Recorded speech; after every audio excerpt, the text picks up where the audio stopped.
نحمده ونصلي ونسلم على رسوله الكريم وخاتم النبيين وعلى آله وأزواجه وأصحابه وأتباعه أجمعين۔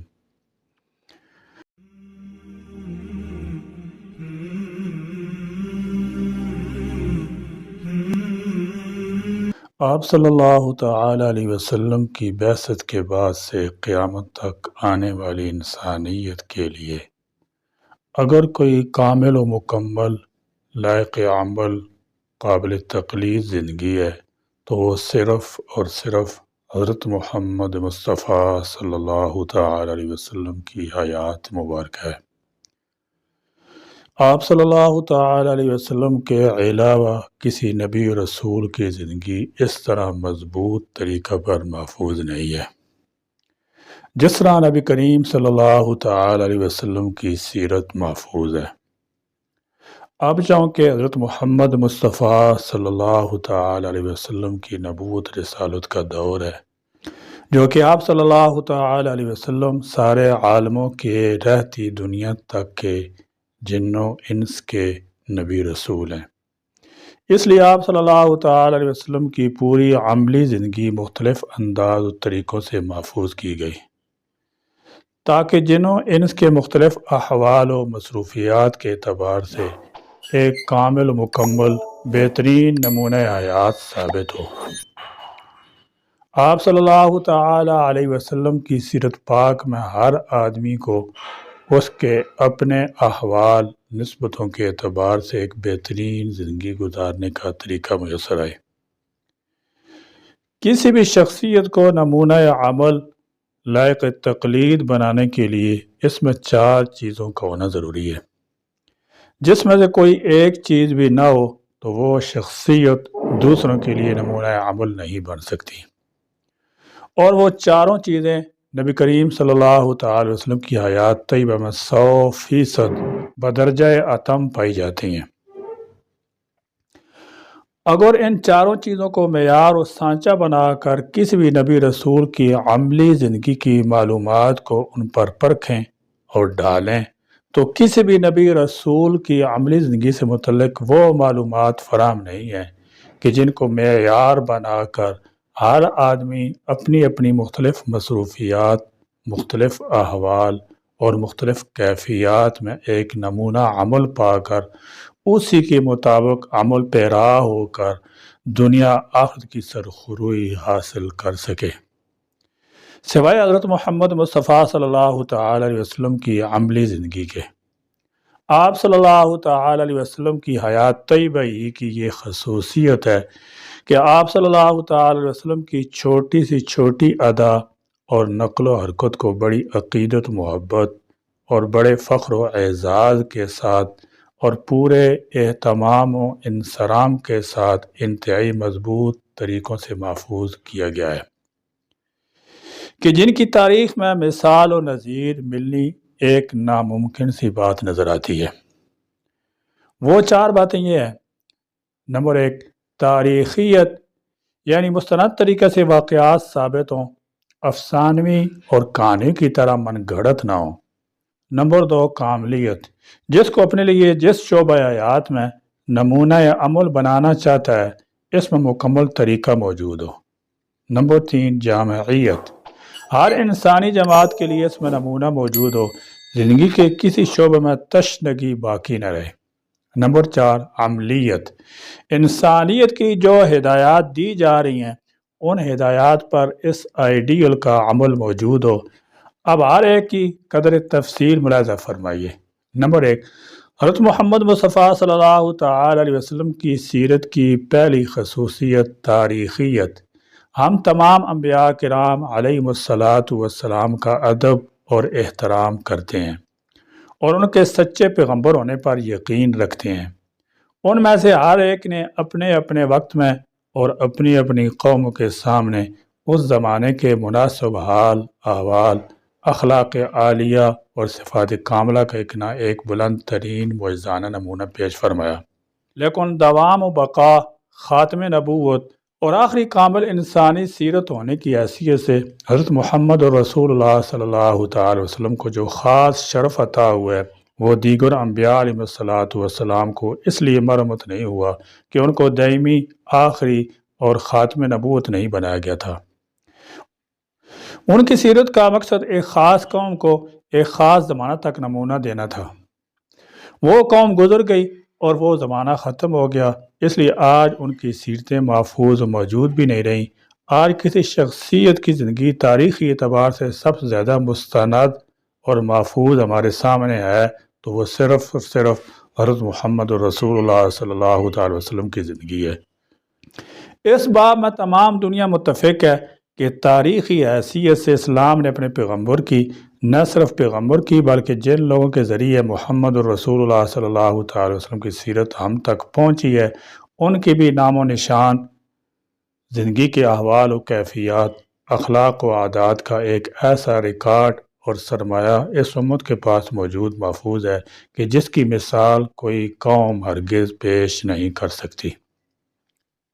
نمبر 2، حضرت محمد رسول اللہ صلی اللہ تعالی علیہ وسلم کی سیرت کی دوسری خصوصیت کاملیت۔ کسی انسانی سیرت کے دائمی نمونہ عمل بننے کے لیے یہ بھی ضروری ہے کہ اس کی زندگی کے تمام حصے ہمارے سامنے ہوں، کوئی واقعہ پردہ راز میں اور ناواقفیت کے اندھیرے میں گم نہ ہو۔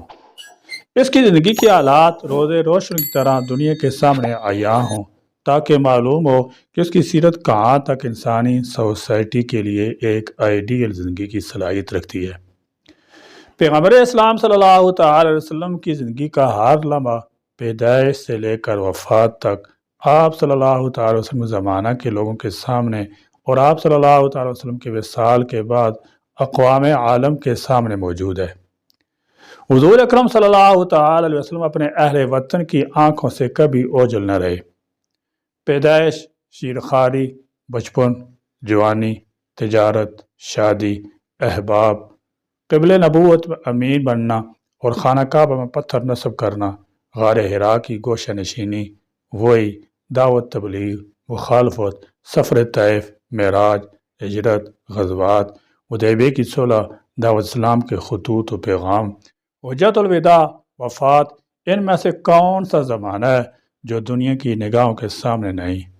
اور آپ صلی اللہ تعالی علیہ وسلم کی کون سی حالت ہے جس سے اہل تاریخ ناواقف ہیں؟ آپ کا اٹھنا بیٹھنا، سونا جاگنا، شادی بیاہ، بیوی بچے، دوست احباب، عبادت بندگی، صلح و جنگ، آمد و رفت، سفر و حضر، نہانا دھونا، کھانا پینا، ہنسنا رونا، پہننا اوڑھنا، چلنا پھرنا، ملنا جلنا، خلوت و جلوت، طور طریق، رنگ و بو، خد و خال، قد و قامت، یہاں تک کہ میاں بیوی کے خانگی تعلقات کے واقعات، ہر چیز پوری روشنی میں مذکور اور محفوظ ہے۔ حضرت صلی اللہ تعالی علیہ وسلم خلوت میں ہوں یا جلوت میں، مسجد میں ہوں یا میدان جہاد میں، نماز میں مصروف ہوں یا فوجیوں کی درستی میں، ممبر پر ہوں یا گوشہ تنہائی میں، ہر وقت اور ہر شخص کو حکم تھا کہ جو کچھ میری حالت اور کیفیت کو دیکھے وہ سب منظر عام پر لایا جائے۔ اس اخلاقی وثوق اور اعتماد کی مثال کہیں نہیں مل سکتی۔ آپ صلی اللہ تعالی وسلم زندگی کا کوئی پہلو زیر پردہ نہیں۔ ایک اور حیثیت سے غور فرمائیے، حضرت صلی اللہ تعالی علیہ وسلم ہمیشہ صرف اپنے معتقدوں ہی کے حلقے میں نہیں رہے بلکہ مکہ میں قریش کے مجمع میں رہے۔ نبوت سے پہلے 40 برس انہی کے ساتھ گزرے، وہ بھی گوشہ نشینی میں نہیں بلکہ تاجرانہ لین دین اور کاروباری زندگی گزاری جس میں صادق امین کے لقب سے مشہور ہوئے۔ نبوت کے بعد بھی لوگوں کو آپ صلی اللہ تعالی وسلم پر اعتماد تھا کہ اپنی امانتیں آپ صلی اللہ تعالی وسلم ہی کے پاس رکھواتے۔ دعوائے نبوت پر قریش نے مخالفت اور دشمنی کی تمام حدیں پار کر لیں، لیکن آپ صلی اللہ تعالی وسلم کے اعمال و اخلاق کے خلاف ایک حرف بھی زبان سے نہ نکال سکے۔ سیرت محمدی دنیائے اسلام کا عالمگیر آئینہ ہے، اور جو کوئی اس آئینہ میں اپنی زندگی سنوارے گا وہ دنیا میں بھی کامیاب زندگی گزارے گا اور مرنے کے بعد بھی اس کو ہمیشہ ہمیش کی کامیابی کامرانی نصیب ہوگی۔ اس لیے تمام انسانیت کے لیے یہی ایک کامل نمونہ حیات ہے۔ نمبر 3، حضرت محمد اور رسول اللہ صلی اللہ علیہ وسلم کی سیرت کی تیسری خصوصیت جامعیت۔ دنیا کے ادیان و مذاہب نے خدا کی محبت کا اہل بننے اور ایک اچھی پاکیزہ کامیاب زندگی گزارنے کے لیے ایک ہی تدبیر بتائی ہے کہ اس مذہب کے شارع نے جو عمدہ نصیحتیں کی ہیں ان پر عمل کیا جائے، لیکن اسلام نے اس سے بہتر تدبیر یہ بتائی کہ اس نے اپنے پیغمبر کا عملی نمونہ انسانیت کے سامنے رکھ دیا اور اسے تمام انسانوں کے لیے اسوہ اور آئیڈیل قرار دیا۔ دنیا میں لوگ جس مذہب کی بھی ماننے والے ہوں، یہ ناممکن ہے کہ سب ایک ہی صف انسانی سے تعلق رکھتے ہوں، بلکہ دنیا کا یہ نظام مختلف پیشوں، مختلف کاموں سے تعلق رکھنے والے لوگوں اور ان کے باہمی تعاون سے چل رہا ہے، اور یہ مختلف پیشوں میں بٹ جانا اور ہر ایک کا الگ الگ کام کاج میں لگ جانا بہت ضروری تھا تاکہ دنیا کا یہ نظام چل سکے اور سب کی ضروریات بھی پوری ہوتی رہیں۔ چنانچہ دنیا میں بادشاہ اور حکام بھی ہیں اور مطیع فرمانبردار رعایا بھی، قاضی اور جج بھی ہیں، مجرم سزاوار بھی، فوجوں کے سپہ سالار بھی ہیں اور ان کے ماتحت عام فوجی بھی، غریب بھی ہیں اور دولت مند بھی، رات کے عابد زاہد بھی ہیں اور دن کے سپاہی مجاہد بھی، اہل و عیال بھی ہیں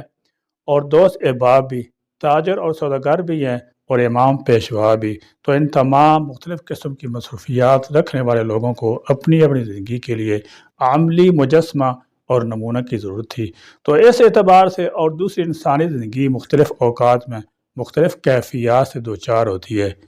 کبھی راضی ہیں تو کبھی ناراض، کبھی خوش ہیں تو کبھی غمزدہ، کبھی مصائب سے دوچار ہیں، کبھی نعمتوں سے مالا مال، کبھی ناکام ہوتے ہیں، کبھی کامیاب۔ تو ان سب حالتوں میں بھی ہم کو عملی سیرت کی ضرورت تھی، مگر وہ کہاں مل سکتی ہے؟ وہ صرف اور صرف حضرت محمد رسول اللہ صلی اللہ تعالی وسلم کی عملی زندگی میں مل سکتی ہے۔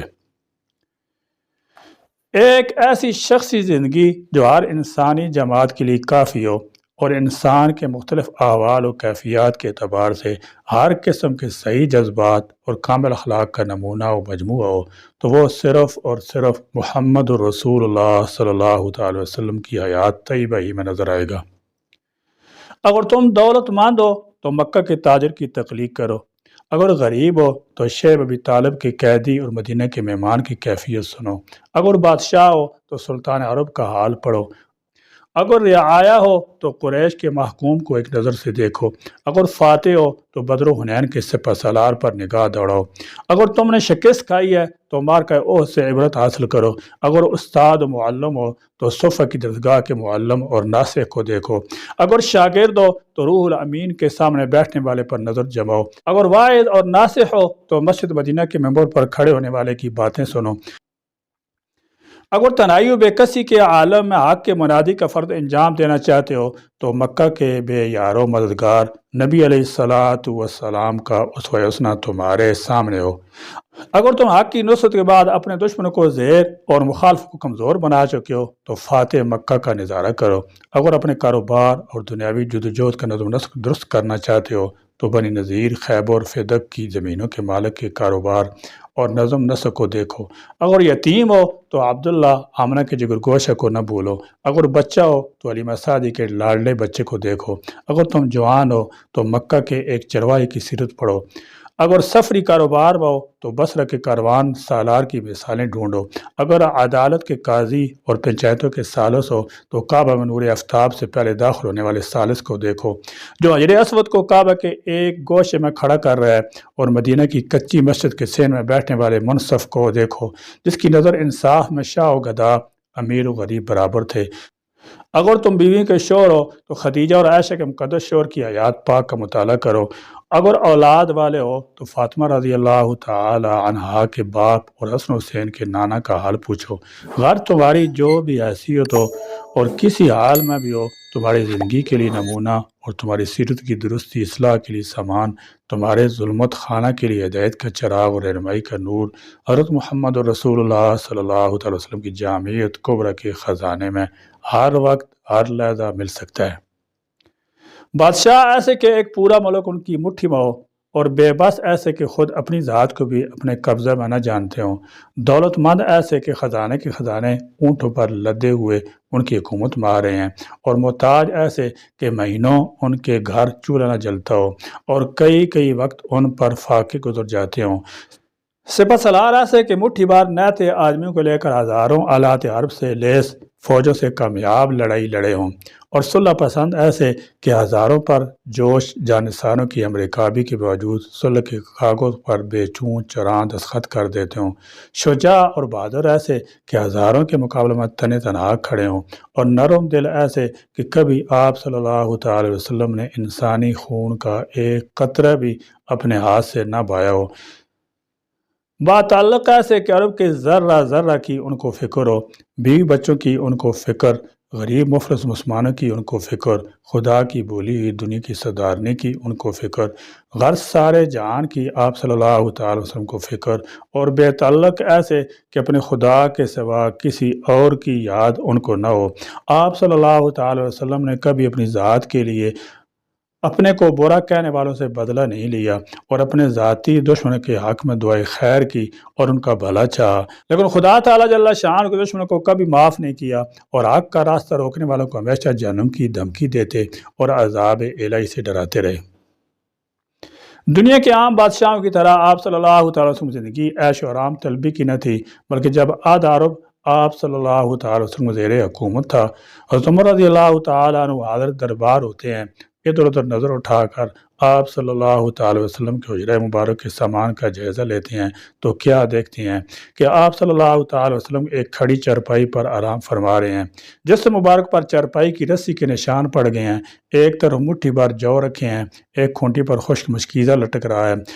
سر کائنات صلی اللہ تعالی علیہ وسلم گھر کی یہ کل کائنات دے کر حضرت عمر رضی اللہ تعالی عنہ رو پڑتے ہیں، سبب دریافت ہوتا ہے تو عرض کرتے ہیں، یا رسول اللہ صلی اللہ علیہ وسلم، اس سے بڑھ کر رونے کا اور کیا موقع ہوگا، کیسے کس طرح باغ و بہار کے مزے لوٹ رہے ہیں، اور آپ صلی اللہ تعالی وسلم پیغمبر ہو کر اس حالت میں ارشاد ہوتا ہے، عمر کیا تم اس پر راضی نہیں ہو کہ کیسے کس دنیا کے مزے لوٹیں اور ہم آخرت کی سعادت۔ فتح مکہ سے پہلے حضرت صلی اللہ تعالی وسلم کے سب سے بڑے دشمن سردار مکہ ابو سفیان تھے۔ فتح مکہ کے موقع پر جب وہ حضرت عباس کے ساتھ کھڑے ہو کر اسلامی لشکر کا جائزہ لے رہے تھے تو کیا دیکھتے ہیں کہ رنگ رنگ کی جھنڈیوں کے سائے میں اسلام کا دربار امڑتا آ رہا ہے، قبائل عرب کی موجیں جوش مارتی ہوئی بڑھتی چلی آ رہی ہیں۔ ابو سفیان کی آنکھیں اب بھی دھوکہ کھاتی ہیں، وہ حضرت عباس سے کہتے ہیں، عباس تمہارا بھتیجا تو بہت بڑا بادشاہ بن گیا ہے۔ حضرت عباس رضی اللہ تعالی عنہ کی آنکھیں کچھ اور دیکھ رہی تھی۔ فرمایا، ابو سفیان، یہ بادشاہت نہیں، نبوت ہے۔ یہ نبوت بھی ایسی کہ جو سارے انبیاء علیہ السلام کی نبوت کا رہائے نبوت کو اپنے اندر بڑے خوش اسلوبی کے ساتھ سمیٹی ہوئی ہے۔ اگر ہم مشہور جلیل قدر انبیاء علیہ السلام کی زندگی کا انفرادی طور پر طائرانہ جائزہ لیں تو اندازہ ہوگا کہ ان کی کار نبوت کا پورا زور کدھر تھا اور ہمارے آقا صلی اللہ تعالی وسلم کا کدھر۔ مثلا حضرت نوح علیہ السلام کی زندگی کفر کے خلاف غیظ و غضب کا ولولہ پیش کرتی ہے۔ حضرت ابراہیم علیہ السلام کی حیات بت شکنیوں کا منظر دکھاتی ہے۔ حضرت موسیٰ علیہ السلام کی زندگی کفار سے جنگ جہاد کی مثال پیش کرتی ہے۔ حضرت عیسیٰ علیہ السلام کی زندگی خاکساری، تواضع، عفو درگزر اور قناعت کی تعلیم دیتی ہے۔ حضرت سلیمان علیہ السلام کی زندگی شاہانہ اولوالعزم کی جلوہ گاہ ہے۔ حضرت ایوب علیہ السلام کا حیات صبر و شکر کا نمونہ ہے۔ حضرت یونس علیہ السلام کی سیرت نظامت، انابت اور اعتراف کی مثال ہے۔ حضرت یوسف علیہ السلام کی زندگی قید و بند میں بھی دعوت حق اور جوش تبلیغ کا درس دیتی ہے۔ حضرت داؤد علیہ السلام کی سیرت گریہ و بکا، حمد و ستائش اور دعا زاری کا نمونہ پیش کرتی ہے۔ حضرت یعقوب علیہ السلام کی زندگی امید، خدا پر توکل اور اعتماد کی مثال ہے۔ لیکن محمد و رسول اللہ صلی اللہ تعالی علیہ وسلم کی سیرت مقسمہ نوح ابراہیم، موسیٰ، عیسیٰ، سلیمان، داؤد، ایوب، یونس، یوسف، یعقوب علیہ السلام سب کی زندگیاں اور سیرتیں سمٹ کر سما گئی ہیں۔ اس لیے اعلان عام ہے، قُلْ إِن كُنتُمْ تُحِبُّونَ اللَّهَ فَاتَّبِعُونِي، اگر تم اللہ کی محبت کا دعویٰ ہے تو آؤ میری پیروی کرو، اگر تم بادشاہ ہو تو میری پیروی کرو، اگر تم رعایا ہو تو میری پیروی کرو، اگر تم سپہ سالار ہو یا سپاہی ہو تو میری پیروی کرو، اگر تم استاد و معلم ہو تو میری پیروی کرو، اگر دولت مند ہو تو میری پیروی کرو، اگر غریب ہو تو میری پیروی کرو، اگر بے کس و مظلوم ہو تو میری پیروی کرو، اگر تم خدا تعالیٰ جل شانہ کے عابد ہو تو میری پیروی کرو، غرض جس نیک راہ پر بھی تم ہو اس کے لیے بلند سے بلند اور عمدہ سے عمدہ نمونہ چاہتے ہو تو میری پیروی کرو۔ نمبر 4، حضرت محمد رسول اللہ صلی اللہ تعالی وسلم کی سیرت کی چوتھی خصوصیت عملیت۔ اسلام کے احکام اور آن حضرت صلی اللہ تعالی وسلم کے زبان مبارک سے جو تعلیمات انسانوں کو پہنچائی گئی ہیں، قرآن پاک ان کا مجموع ہے اور بحیثیت ایک عملی پیغمبر کی آن حضرت صلی اللہ تعالی وسلم سیرت مبارکہ در حقیقت قرآن پاک کی عملی تفسیر ہے۔ جو حکم آپ صلی اللہ تعالی وسلم پر اتارا گیا، آپ صلی اللہ تعالی علیہ وسلم نے خود اسے کر کے دکھایا، خواہ وہ ایمان، توحید، نماز، روزہ، حج، زکوٰۃ، صدقہ، خیرات، جہاد، اظہار، قربانی، عزم، استقلال، صبر و شکر سے تعلق رکھتا ہو۔ غرض جس قدر بھی آپ صلی اللہ تعالی وسلم پر احکام اتارے گئے، سب سے پہلے آپ صلی اللہ تعالی وسلم نے ہی اس پر عمل کر کے امت کے لیے ایک عملی مثال نمونہ پیش فرمایا۔ جو کچھ قرآن میں تھا وہ سب مجسم ہو کر آپ صلی اللہ تعالی وسلم کی زندگی میں نظر آتا۔ اسی کو حضرت عائشہ صدیقہ رضی اللہ تعالی عنہا نے کسی صحابی کے پوچھنے پر کہ آپ صلی اللہ تعالی وسلم کی زندگی کیسی تھی،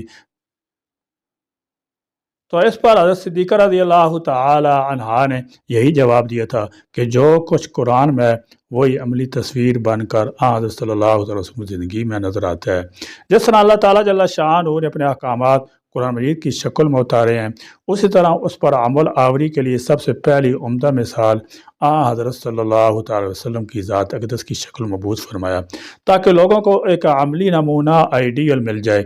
چنانچہ حضرت صلی اللہ تعالی علیہ وسلم نے بھی اپنے عمل موجز سے ایک ایسا عملی نمونہ امت کے سامنے پیش فرمایا جو تمام انسانی زندگیوں پر ایسی اعجاز و فوقیت رکھتا ہے جس طرح کلام اللہ تمام انسانی کلاموں پر، جس کی چند مثالیں ملاحظہ فرمائیے۔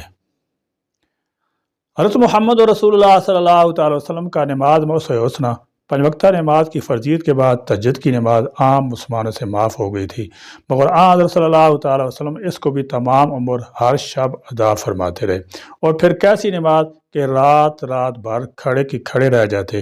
کھڑے کھڑے پائے مبارک پر ورم آ جاتا اور پائے مبارک سوج جاتے۔ یہ دیکھ کر حضرت عائشہ صدیقہ رضی اللہ تعالی عنہا عرض کرتی، جب اللہ تعالیٰ نے آپ کو معصوم بخشائے بنایا تو پھر آپ اس قدر کیوں تکلیف اٹھاتے ہیں؟ فرماتے، اے عائشہ، کیا میں خدا کا شکر گزار بندہ نہ بنوں؟ نماز کا سب سے سخت موقع میدان جنگ میں دشمن کے مقابل کے وقت ہوتا ہے۔ اس وقت بھی آپ صلی اللہ تعالی وسلم کا اسوہ بدر کے موقع پر جیسی نماز کا وقت ہوا فوراً اللہ کے آگے سجدہ ریز ہو گئے۔ مرض الموت میں شدت کا بخار تھا، بہت تکلیف تھی، مگر نماز حتیٰ کہ جماعت بھی ترک نہ فرمائی۔ قوت جواب دے چکی تھی، خود چل کر نہ آ سکتے تھے، مگر شوق نماز، شرکت جماعت اتنی کہ دو صحابہ کے کندھوں پر سہارا لے کر مسجد تشریف لائے۔ محمد رسول اللہ صلی اللہ تعالی وسلم کا روزہ میں اسوہ حسنہ عام مسلمانوں پر سال بھر میں صرف ایک مہینہ رمضان مبارک کے روزے فرض ہیں، مگر آپ صلی اللہ تعالی وسلم کا کوئی ہفتہ کوئی مہینہ روزوں سے خالی نہیں جاتا تھا۔ رمضان کا پورا مہینہ شعبان کے اکثر دن روزوں میں گزرتے تھے۔ ہر مہینے کے ایام 20 یعنی اسلامی مہینوں کی 13، 14، 15 تاریخ کو اور ہر ہفتے میں جمعرات اور پیر کو اکثر روزہ رکھتے تھے۔ محرم کے 10 دن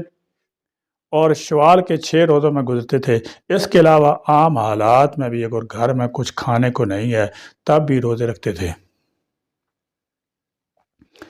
حضرت محمد رسول اللہ صلی اللہ تعالی وسلم کا مال و متاع میں اسوہ حسنہ، امت کو اپنے پاس مال جائیداد رکھنے سے منع نہیں فرمایا، بلکہ حضور شرع میں رہتے ہوئے ان کو حاصل کرنے کا حکم فرمایا، اور اس میں چند شرائط کے ساتھ زکوٰۃ کے طور پر 2.5% غریبوں محتاجوں کو دینے کا حکم فرمایا، لیکن اپنی ذات سے یہ عمل کر کے دکھایا۔ آپ صلی اللہ تعالی وسلم کے نام پر کوئی زمین جائیداد نہ تھی، اور نہ آپ صلی اللہ تعالی وسلم کو عمر بھر میں کبھی زکوٰۃ نکالنے کی نوبت آئی، اس لیے کہ آپ صلی اللہ تعالی وسلم اپنے پاس کچھ رکھتے ہی نہ تھے۔